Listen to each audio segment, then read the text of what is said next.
Well, speaking of Tom Brady, you bring him up. He was a big storyline this year because he is a guy who's getting up there in age, but did very well this season. What do you think we'll see out of him? How much longer do you think he has left to play?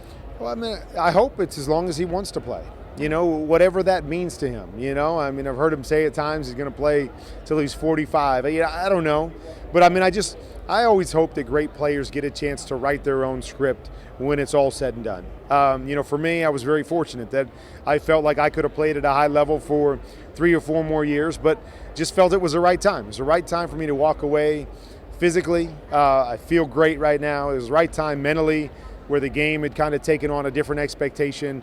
And, I was young enough that I could walk away and be dad and, be able to focus on my family at a critical age for my kids. So, that's my hope is, I don't know. I mean, you saw him play this year. I mean, he had another MVP type year, had his team in the AFC Championship game again. So I think he can play well for a while yet. But again, I just hope that he gets a chance to kind of write his own, hey, this is how I want to go out. I mean, maybe that's winning a Super Bowl. Maybe that's playing, longer than anybody's ever played. I don't really know. But right now, I think he's on path to be able to write it however he wants to write it. Well, is there something to be said about a player walking away from the game and maybe going out on top as opposed to crawling away from the game? Because there's been a lot of talk about Peyton Manning and what he should do after this Super Bowl.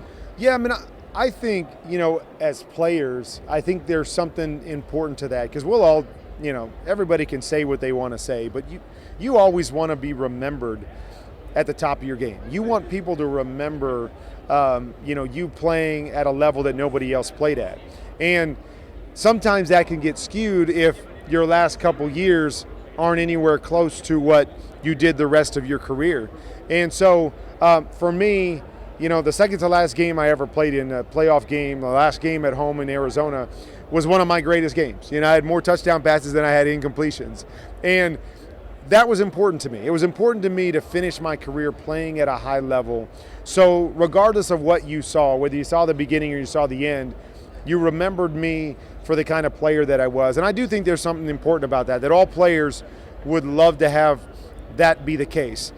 Now, the hard part becomes, so when does that mean I walk away? When does that time come where I'm going to start, my game's going to start going down and I can't play at that level? And that's always the hard part. And I mean, we look at Peyton, I mean, we're talking 2 years ago, this guy threw 55 touchdowns and 5,500 yards, setting NFL records that have lasted for, I don't know, however long.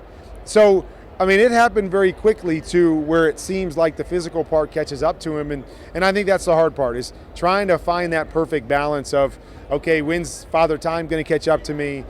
When am I going to, not be the same guy? And I don't think we ever really know until we get there. So it's a fine balance.